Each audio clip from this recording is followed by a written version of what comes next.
नमस्कार, मैं हूँ डिम्पल भूमि और मेरे साथ तबले पर संगत कर रहे वीरेंद्र भैया। कृष्ण जी के जन्म का एक सोहर बधैया गीत मैं आपको सुना रही हूँ। अगर आप लोगों को अच्छा लगे ये गीत तो प्लीज़ मेरे चैनल को सब्सक्राइब कर लें। आइए सुनाती हूँ।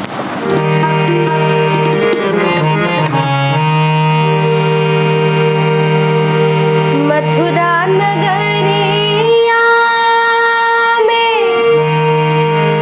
कृष्ण जी जन्म लन हो, बधाई बजेला।